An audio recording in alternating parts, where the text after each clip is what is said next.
تحول وجه شارلوت إلى تعبير الدهشة الشهير، وكأنها صدمت لأنها لم تتوقع أن هناك أشياء لا يعرفها لين.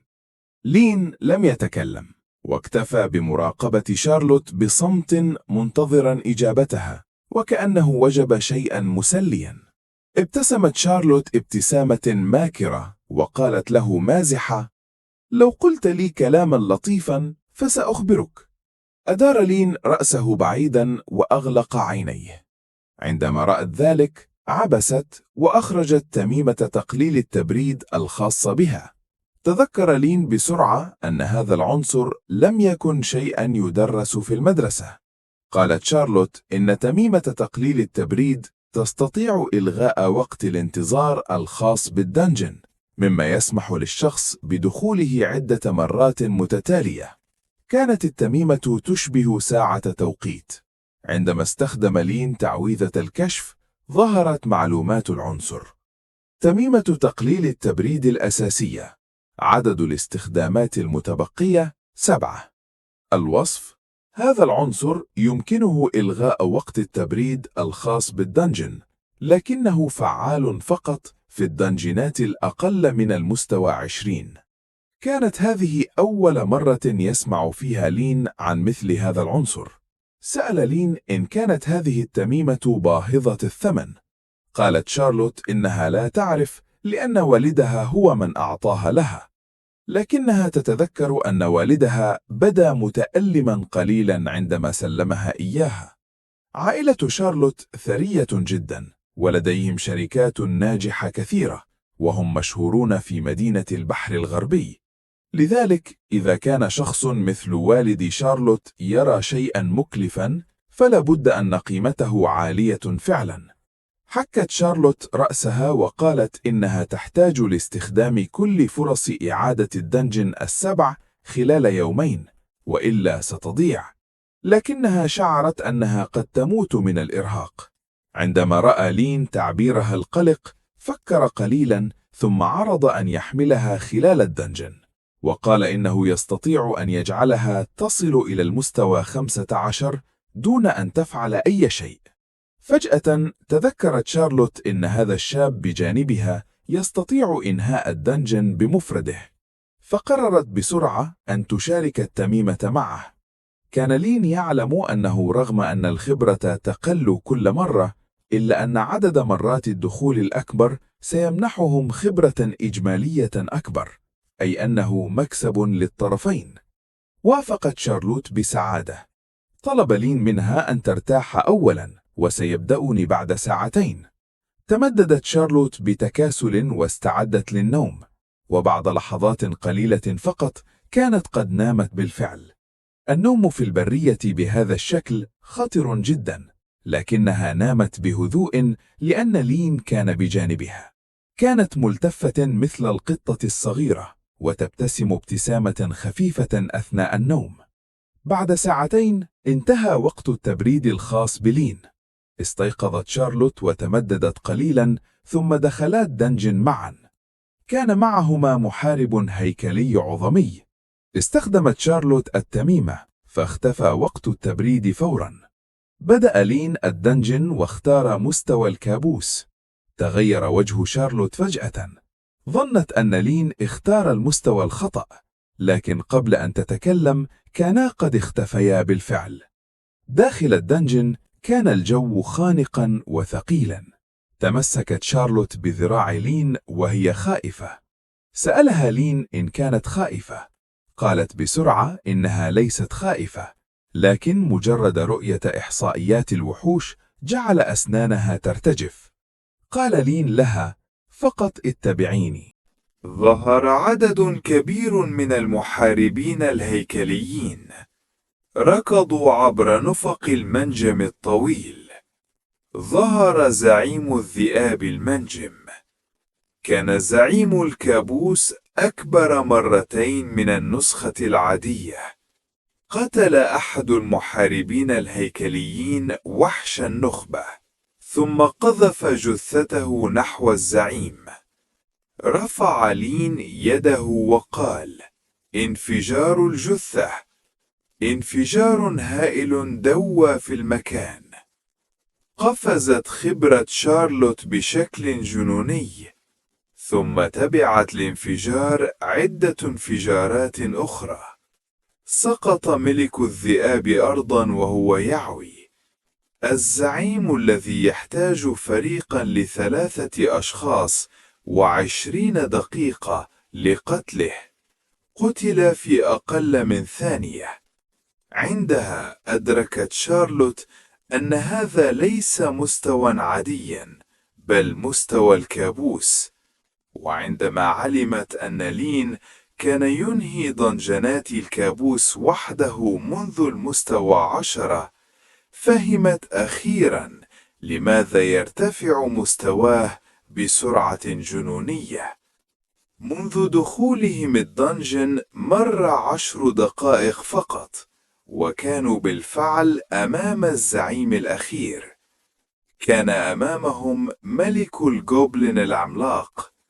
اندفع المحاربون الهيكليون نحوه مثل الدببة نحو خلية نحل. دوت أصوات انفجارات كثيرة، ثم عاد الهدوء. ظهر ضوء ترقية حول لين، وصل إلى المستوى 15.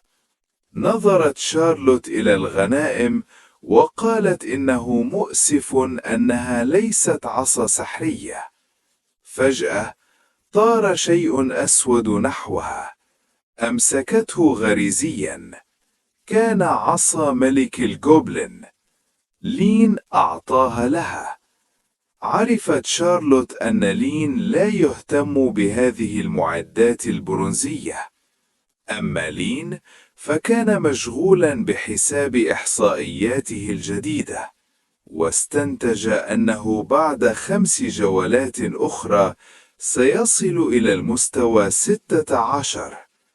نظر لين إلى جثة ملك الجوبلين ولمسها وقال: آسف، سأقتلك 5 مرات أخرى. وجدت شارلوت هذا التصرف غريبا، فالزعيم لا يستطيع سماعه أصلا، لكن لسبب ما شعرت أن لين لطيف قليلا. بعد الخروج من الدنجن استخدمت شارلوت التميم مرة أخرى. بعد 10 ثوان فقط دخلوا الدنجن مرة أخرى. هذه المرة كانت شارلوت متحمسة جدا. دخلوا الدنجن للمرة 3 و4 و5، وبعد استهلاك كل المحاولات وصلت شارلوت إلى المستوى 14، ولا يزال لديهم يوم ونصف قبل الامتحان النهائي، وسيصل مستواها إلى 15 بالتأكيد. سألت شارلوت لين إن كان يريد المنافسة على المركز الأول في المقاطعة. إذا فاز سيحصل على نقاط كثيرة، والأهم قد يحصل على فرصة للانضمام إلى أكاديمية الخالق، وهي أقوى أكاديمية في الإمبراطورية. لكن لين قال إنه يريد دخول أكاديمية شياجينغ لأن أخته هناك، وإذا حصل على فرصة مستقبلا قد يحاول دخول أكاديمية الخالق. فجأة ظهر شاب أشقر خلف لين. كان غاو يانغ. كان يبحث عن فريق لكنه لم يجد، لأنه فارس مستوى 11 ولا يستطيع التحمل وحده. قرر لين أن يأخذهم معهم. دخلوا الدنجن، وعند دخول مستوى الكابوس كان أول من تجمد من الخوف هو غاو يانغ. بعد 10 دقائق فقط كان يحدق في الزعيم الميت بذهول، ثم أمسك بساق لين وقال: أرجوك احملني كل يوم. حتى إنه قال إنه مستعد لارتداء تنورة زي المشجعات لتشجيعه. قالت شارلوت إن الفارس يجب أن يكون لديه كرامة، لكن غاو يانغ قال: طالما لين موجود، لماذا أكون فارسا أصلا؟ دخلوا الدنجن، وعند دخول مستوى الكابوس كان أول من تجمد من الخوف هو غاو يانغ.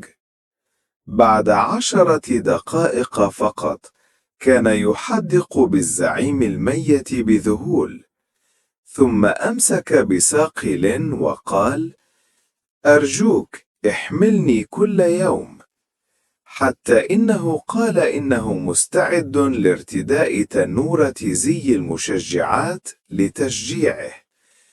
قالت شارلوت إن الفارس يجب أن يكون لديه كرامة، لكن غاو يانغ قال: طالما لين موجود، لماذا أكون فارسا أصلا؟